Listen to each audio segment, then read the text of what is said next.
This podcast is sponsored by nobody.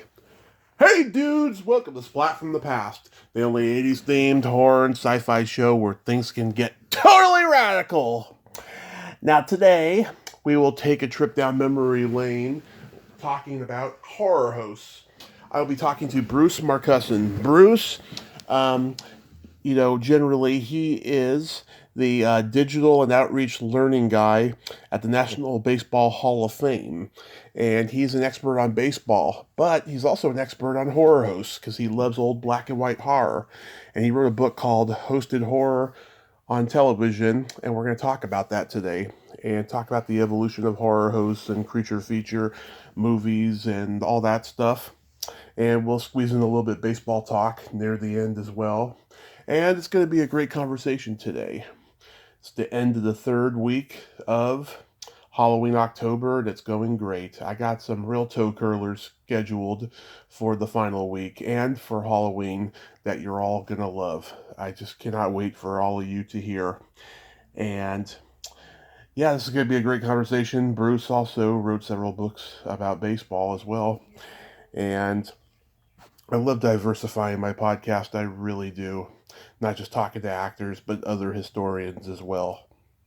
So yeah, here is my interview with Bruce Markusen.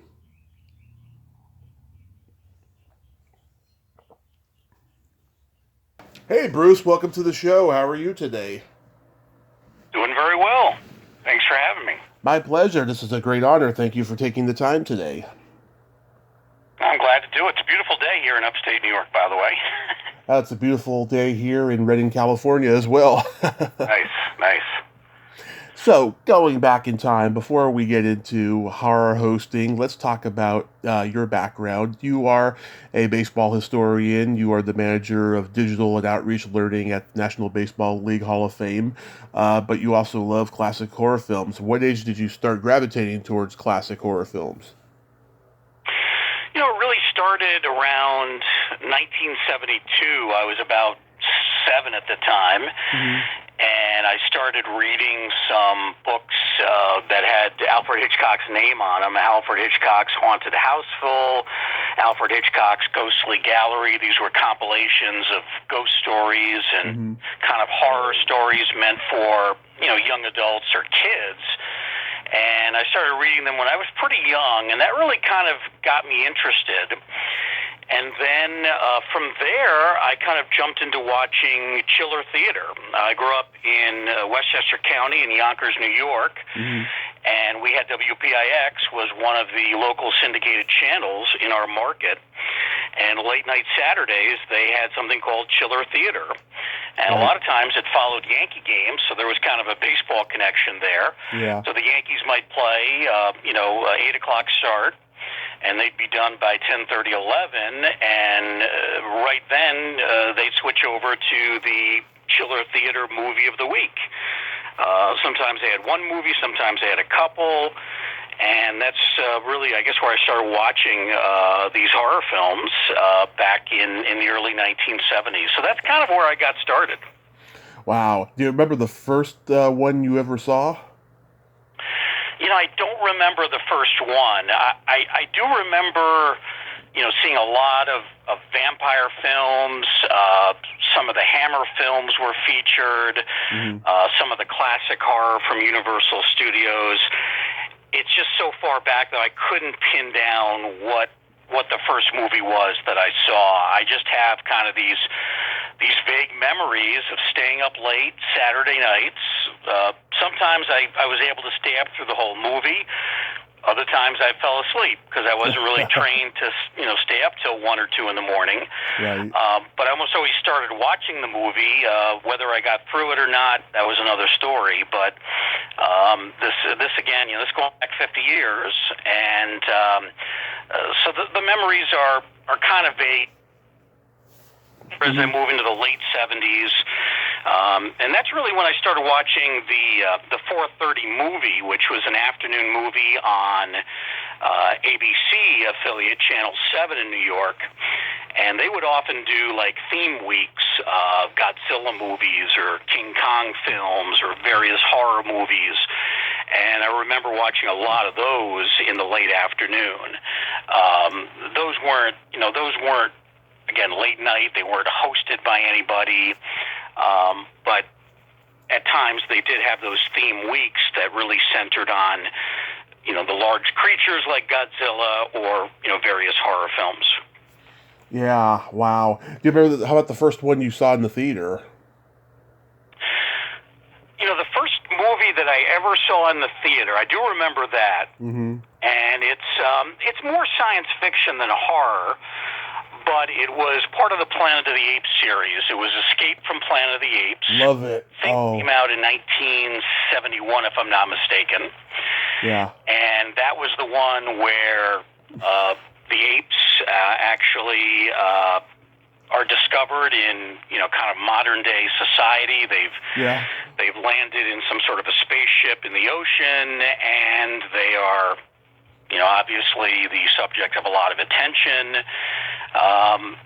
But then when it's learned that they have the ability to speak, that becomes a problem for some of the people in political power and even some of the scientists. They become concerned about this. Of course, Roddy McDowell was in that film, as he was a lot of those movies. Mm-hmm. It had some horror elements to it. There was some violence, but I think it was more science fiction than horror. In terms of the first pure horror movie that I ever saw, that's easy. That was Jaws, and that was really that first blockbuster summer of films. This was back when small town theaters. I went to the theater in Bronxville, New York. Bronxville borders on Yonkers, and they didn't have multiple theaters in one building. You had a theater, and it had one movie, and it might air several times a night or several times an afternoon, but you didn't have your choice, and you often had to wait long hours to get in to see a film like Jaws because there was so much demand for it. Yeah. And that was certainly pure horror. So those are the first two films I experienced in theaters, Jaws and Escape from the Planet of the Apes.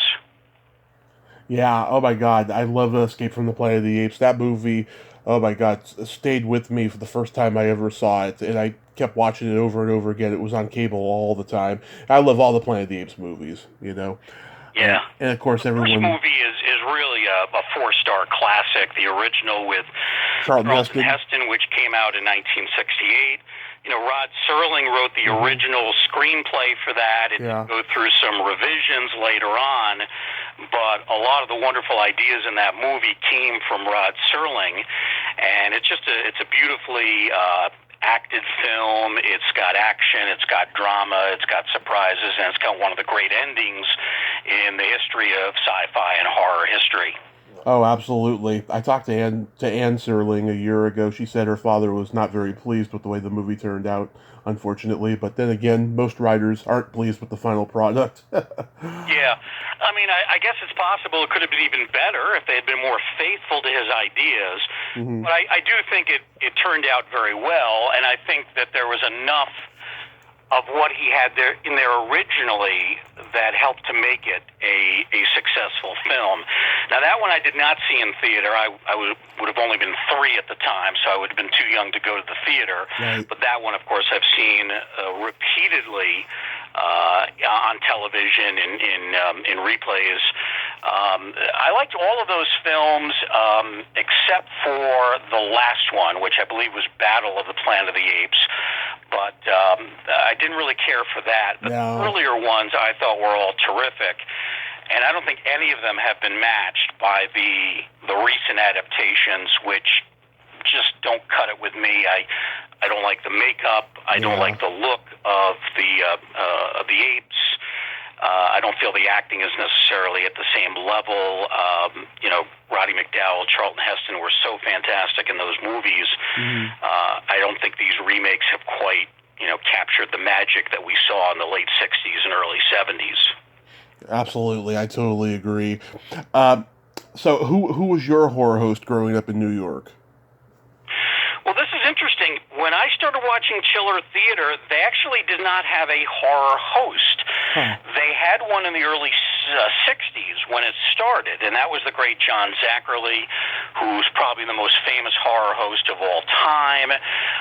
He was one of the first horror hosts that emerged from the shock theater package in the late 50s. He started in Philadelphia. Then he moved to New York, and he hosted Chiller Theater. But then he left Chiller Theater in the early 60s.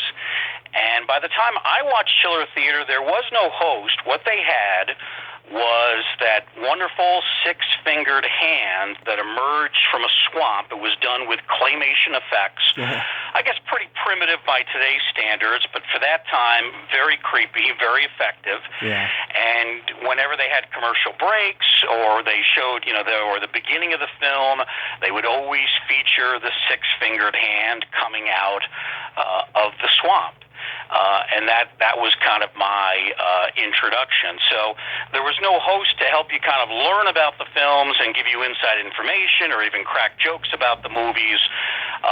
But the movies themselves kind of carried the day. So that was really my exposure. I learned about horror hosts really later on, reading about them. And in more recent years, my favorite horror host has become Joe Bob Briggs, who now does his programs on Shudder and does a great job with those. So I sort of became a fan of horror hosts retroactively. But my early experiences, they involved that claymation, the six-fingered hand coming from the swamp.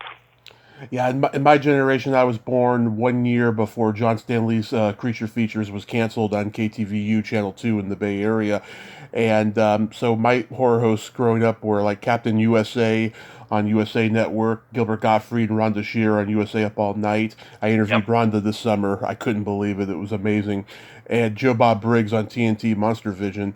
I didn't have the movie channel in those days. Still don't because it's so expensive.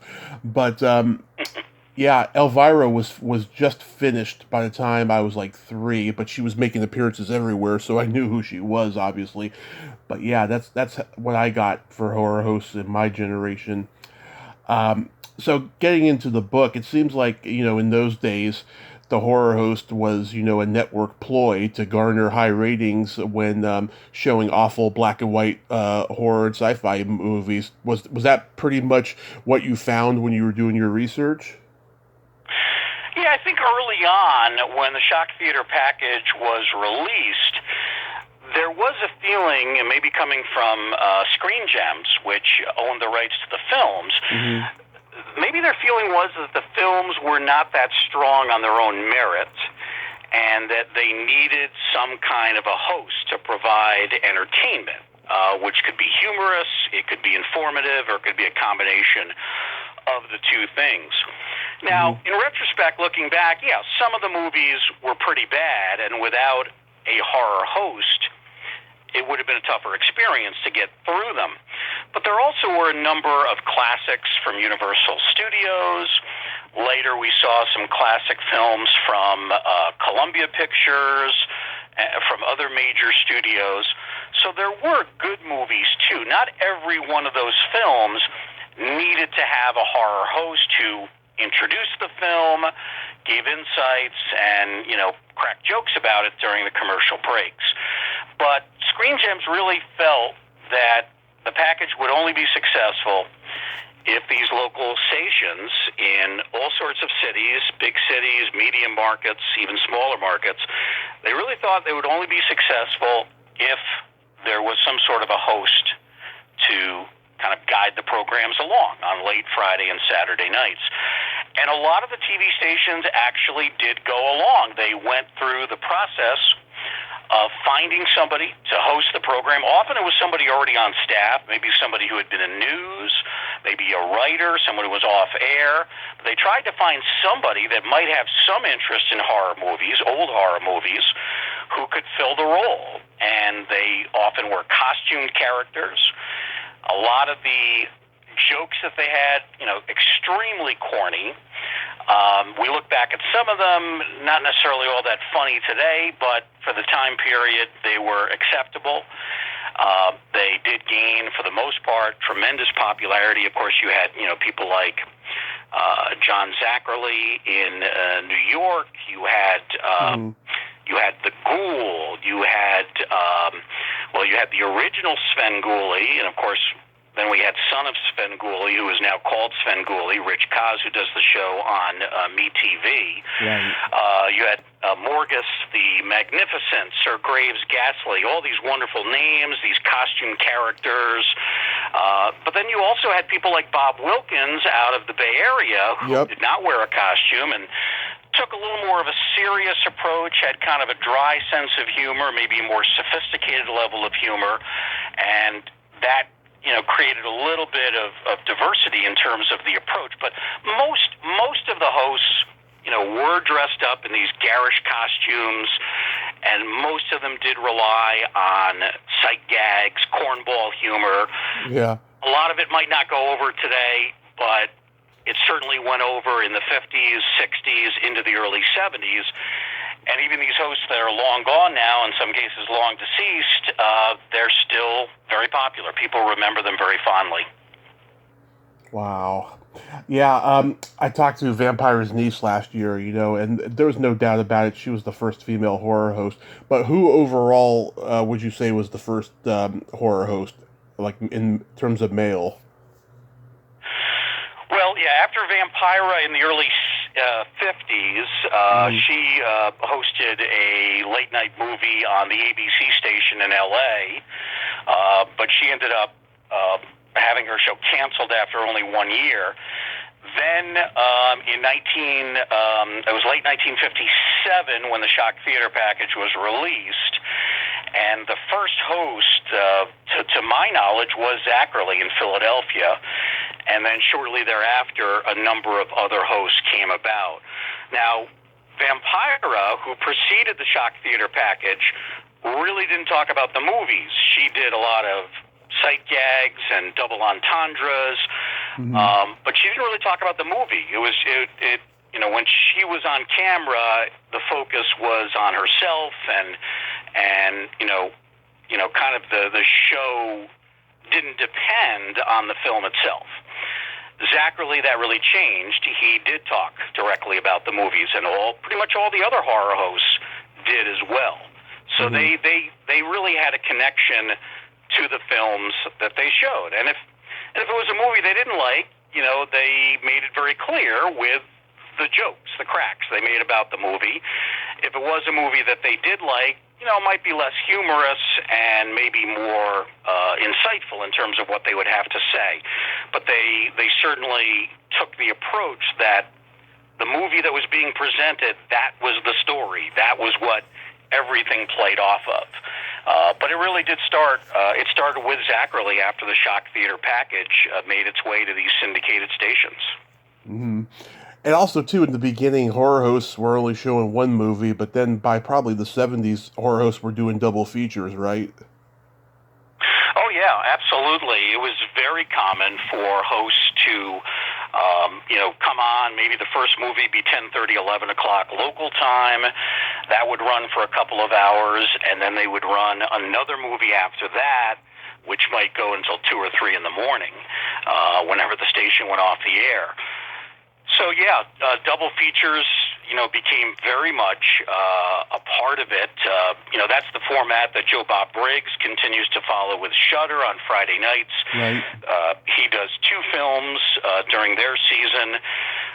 Now, Svengoolie usually only does the one movie, so his is a little bit of a different approach. But, yeah, double features, definitely a big thing. And, of course, double features make sense, especially if you are showing some of the early classics from the 1930s, because a lot of those early Universal movies, as great as they were, a lot of them were only an hour and 10 minutes, an hour and 15 minutes. For those early movies to even be an hour and a half, that was pretty long. Yeah. So it was pretty easy. If you were relying on those old films from the 1930s, it was pretty easy to fit in 2 movies and all the commercials in one late night showing. Horror films, of course, today tend to be a little bit longer, as do most feature films. Most movies are in the 1:30 to 2 hour range. But that was not the case with early horror. Throughout much of the 1930s, many of those horror films were under an hour and a half. Yeah, and also too, they would show um, sometimes a diversity of what kind of creature feature films. Like Bob Wilkins and John Stanley, they'd show like Bride of Frankenstein, and then followed by like The Seventh Voyage of Sinbad or some Ray Harryhausen movie. Yeah.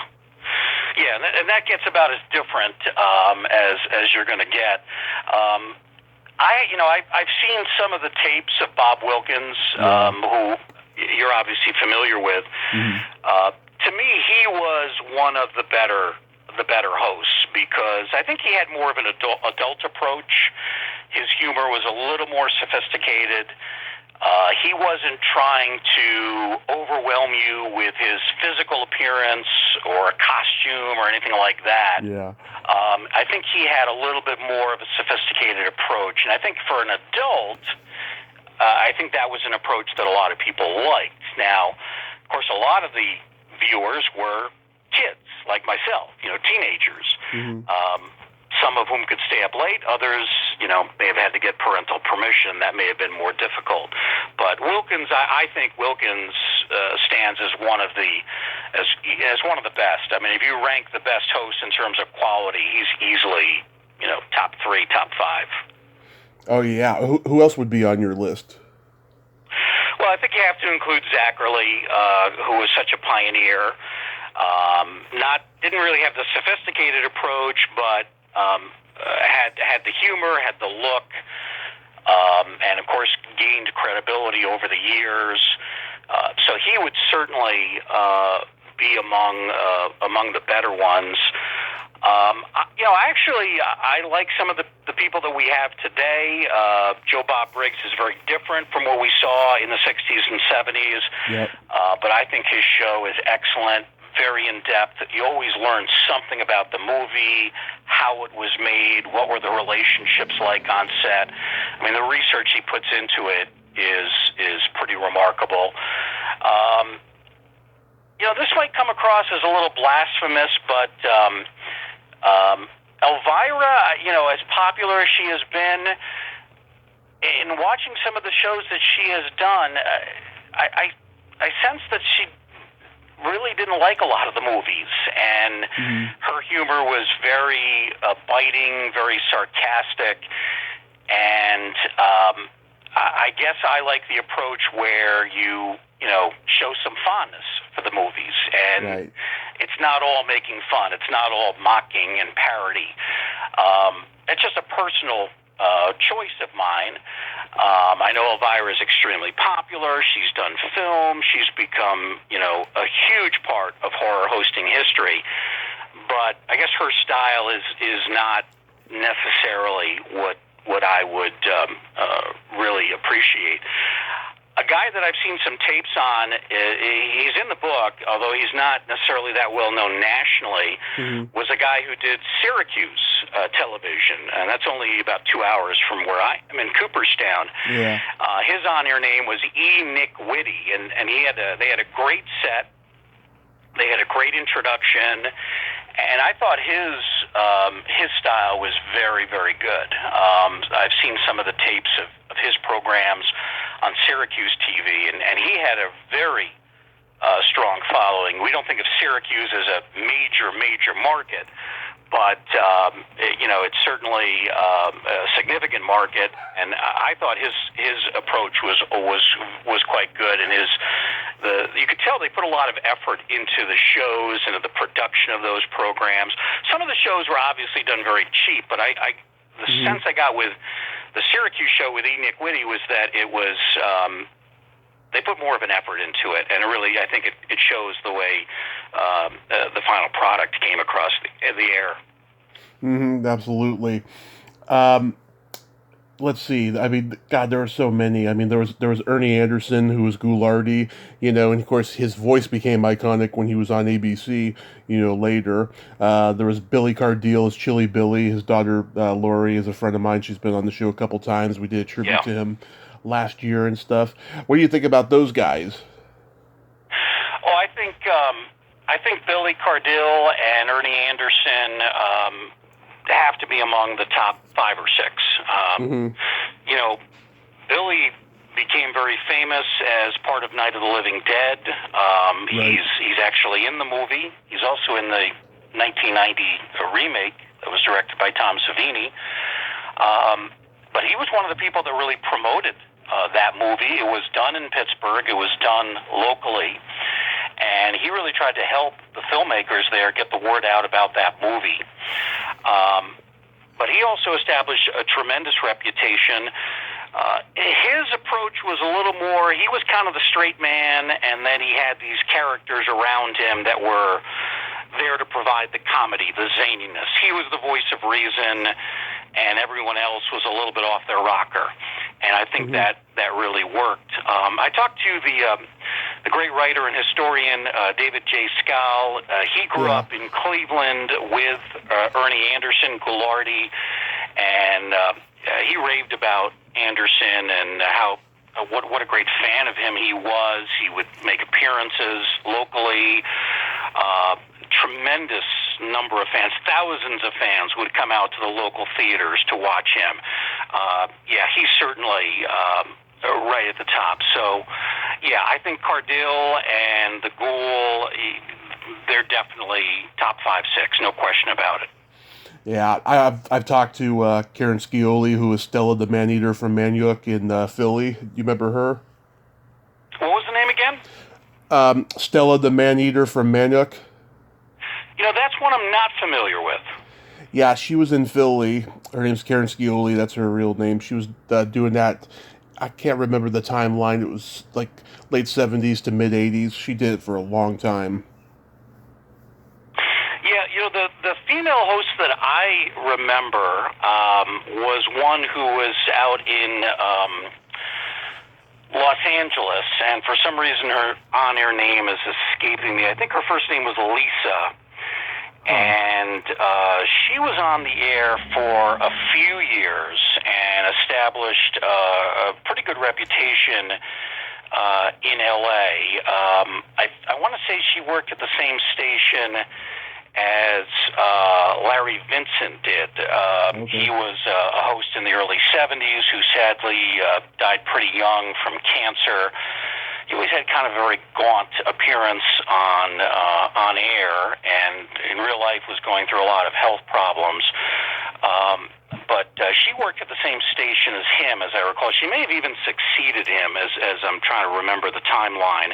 There haven't been a lot of female horror hosts over the years. I think, though, as horror hosting becomes in vogue again and becomes popular in some ways, it kind of hit a lull in the 80s and 90s, but it's really starting to bounce back. But I think you're going to see more and more female hosts on these programs, especially now with all these streaming services available. My friend Raina Gillette, who is known as Miss Misery, she does it on a local station in Hayward, California, and she's built up a huge following over the years. And I'm proud to say I'm in her next books. Oh, nice. I guess it's always been kind of a secret desire of mine to be a late night horror host. I don't know if I'd be any good at it. I don't know what kind of costume I'd wear, if I'd wear a costume at all. But I guess that would be. I have a dream job at the Hall of Fame now, and I love to write, and writing books is a lot of fun. But I would say if there's a dream job that I have not yet achieved, it's being on one of those late night horror hosting showcases. That'd be a lot of fun, I think. Yeah, same here. I made an attempt a couple years ago to independently do a pilot with some friends, and it was a disaster before we even had a chance to film anything. Unfortunately, hopefully I'll get to do it, successfully in the future. But it was a pretty big heartbreaker for me at the time. Yeah, so I mean, with the advent of the internet, it seems like anyone can be a horror host online. Like, what do you think of that? Do you think that it takes the special quality out of being a network horror host? I don't think it really does. I think it gives more people of a chance to kind of put their foot in the water and see if they can do it. And, obviously, when you have more and more horror hosts, that means you're going to have a number that are not very good, but you're going to discover some that are quite good and have the potential to maybe make it to a network level.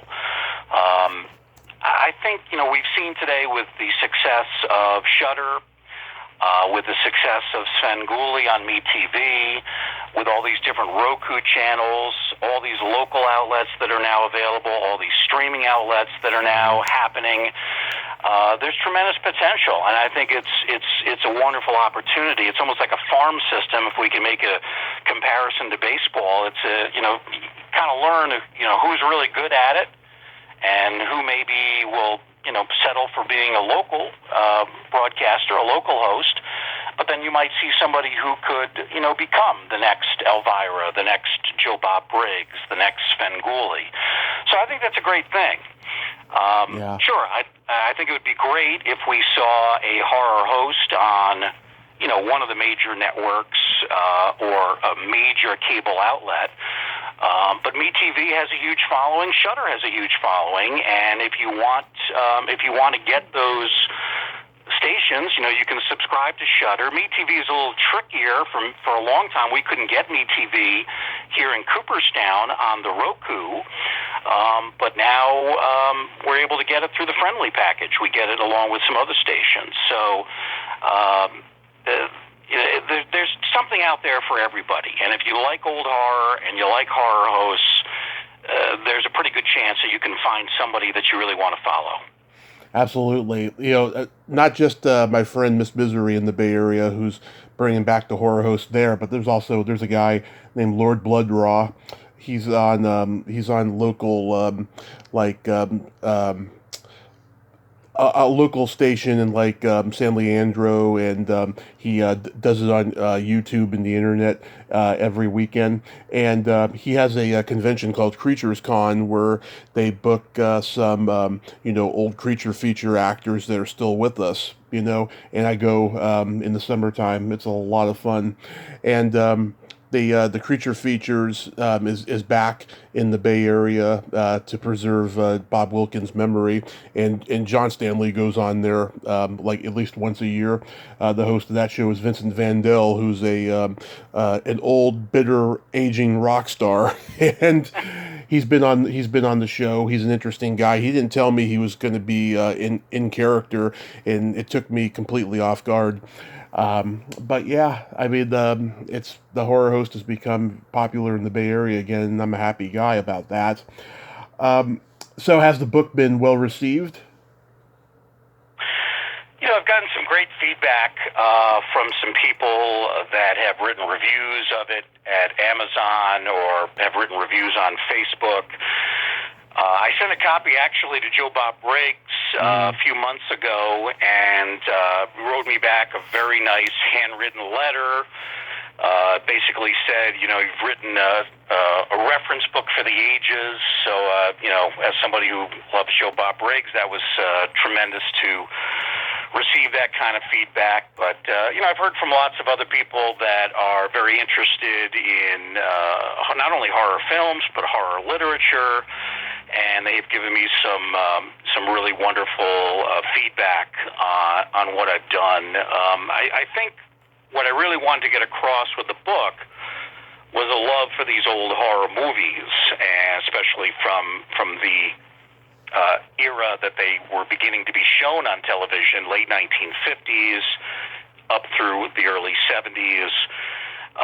And I get the feeling talking to people that the love that I have for horror does kind of come through the written word, and that's what I hoped. I've also heard from some people, who said, these are just old movies, and, this is old news, and I've seen these before. Mm-hmm. I don't really agree with that. I think in a lot of cases the films are underrated. Right. They haven't been talked about enough. In some cases, maybe they've been forgotten, and they shouldn't be forgotten. So I happen to love horror today, but I also love the history of it. I love the old-time classics from Universal. I love the Hammer films. I love some of the edgy horror from the 1970s. I have favorite horror films from just about every era in film history. And so to me, it's not old news. To me, it's not rehashing. To me, these are, in many cases, these are beloved movies. And one of the things I tried to do in the book was I really tried to talk about the films that I felt were good movies. I tried to leave out, the bad films that everybody made fun of, and I tried to concentrate on films that I would call 3 or 4 star movies, or even 5-star movies. I tried to really put the focus on those, because there were a lot of good films that you could find amidst some of the other, let's say, junkier films that were also shown on those late night programs. Right, the public domain ones, there's so many great ones. So, when did your interest in baseball start? It actually started around, the same time. 1972 was not only the year that I started reading and watching horror, but it was also the first year I started collecting baseball cards. I remember collecting cards in February and March of 1972. They, came out from Topps before the season. That was really the first season I remember following pretty closely. Neither the Mets or Yankees were particularly good at that time, although the Mets were only a year away from going back to the World Series in 1973. But yeah, my interest in baseball kind of came around at the same age. Mm-hmm. And, I would sometimes alternate. Like some years I'd be more interested in ghosts and horror than baseball, but other years I seemed more interested in baseball. And now I kind of, I follow it all. And this is always a time of year, late October. It's kind of crazy for me because you've got postseason baseball, which is the best time of the baseball season. But then you've also got Halloween fast approaching and all these horror movies and TV shows and so much going on leading up to Halloween. It all happens in one fell swoop. It's kind of overwhelming, but in a way it's good too. Mm-hmm. Did you play Little League? I really didn't. I didn't have much athletic ability. I've always had kind of problems with my eyesight. I didn't have great vision, didn't really have I had a lot of trouble kind of tracking the ball as it came in from the pitcher. My depth perception has always been a real weakness for me. So I didn't really have the talent to play the game at any kind of a competitive level.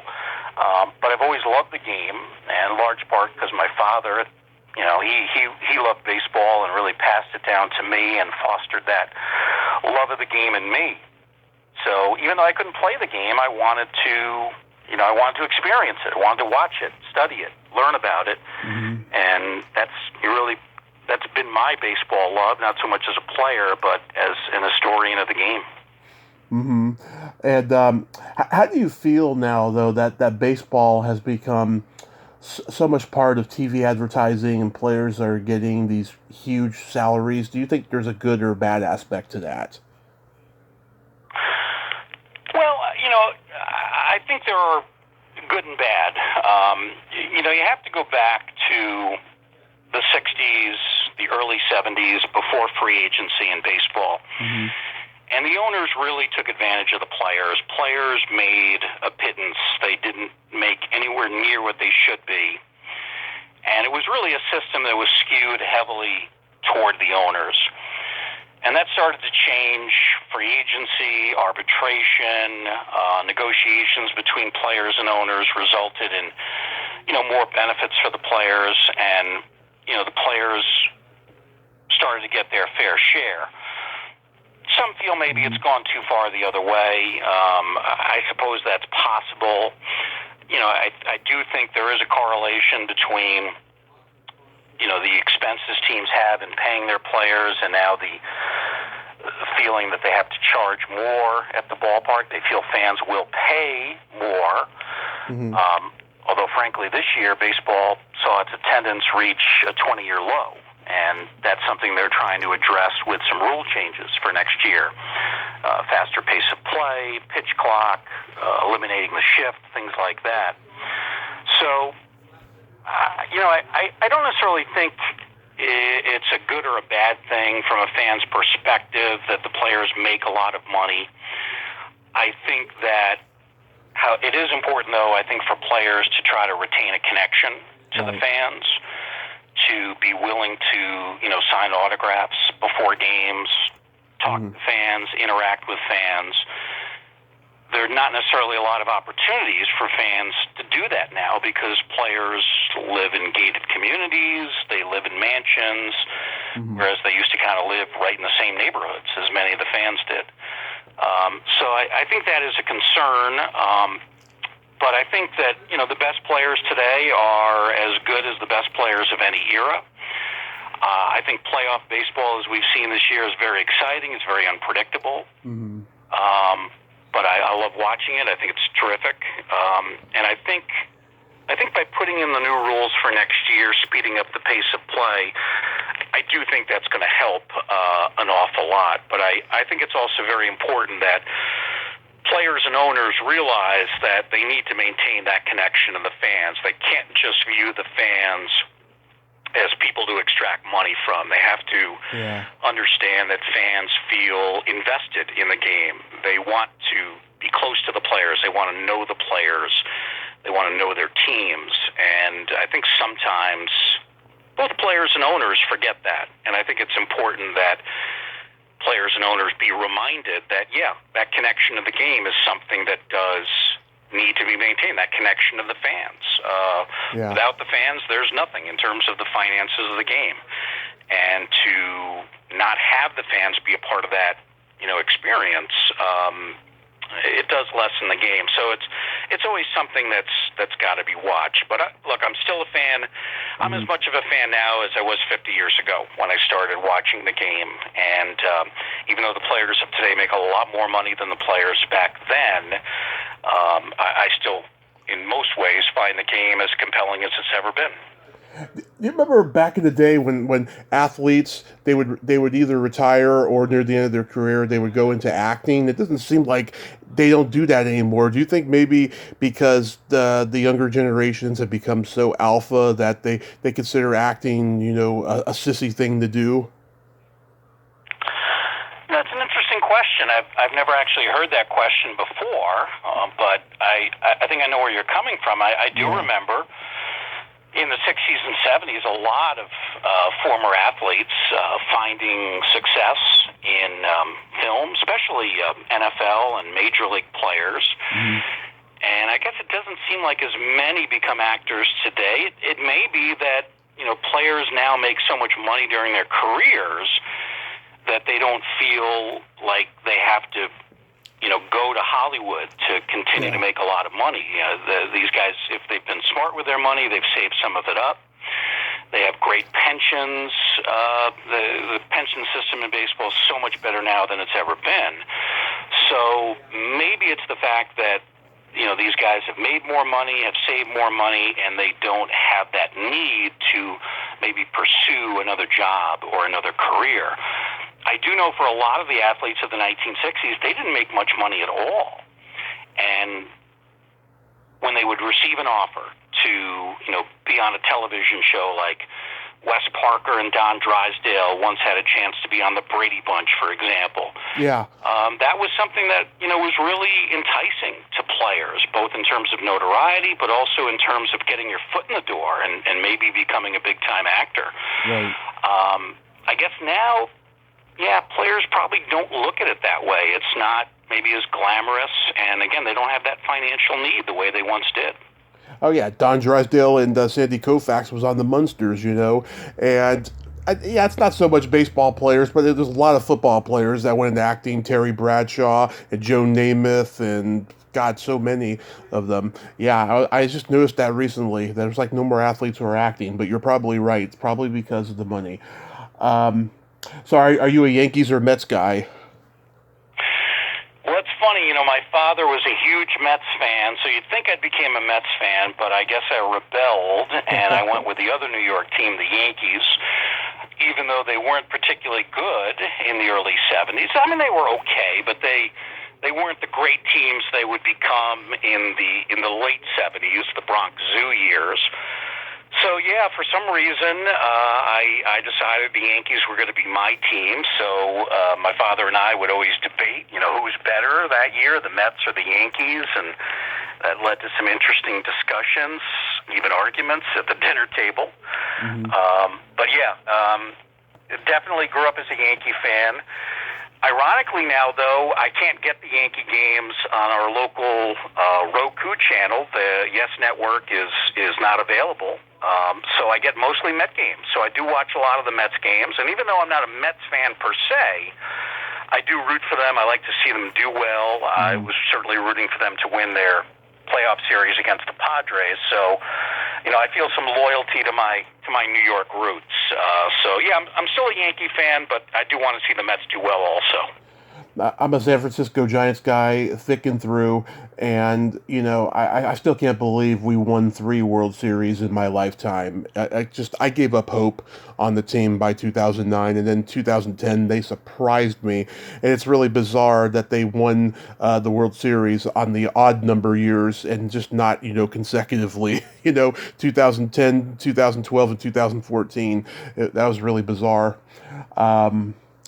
Yeah, who are your top 3 votes for the best players of all time?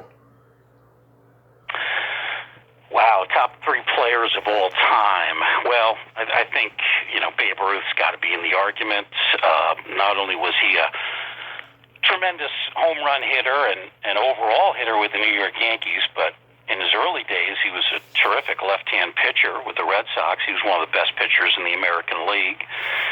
So he was kind of doing what Shohei Ohtani does today, although his career was a little more compartmentalized because his early years he was mostly a pitcher, and then his later years mostly an outfielder, whereas Ohtani's been amazingly, being both a hitter and a pitcher year after year after year. But Ruth's got to be up there. Willie Mays, a guy I saw toward the end of his career, speaking of the San Francisco Giants. Didn't really see him in his prime years, but some of the numbers that he put up with the Giants, especially playing in a difficult ballpark, Candlestick Park in San Francisco, not an ideal place to hit home runs, not an ideal place to play. Just a phenomenal all-around center fielder, could do everything, hit, run, hit with power, throw, tremendous base runner. Willie's probably got to be in the conversation, and I suppose the late Hank Aaron would also have to be right up there at the top for me.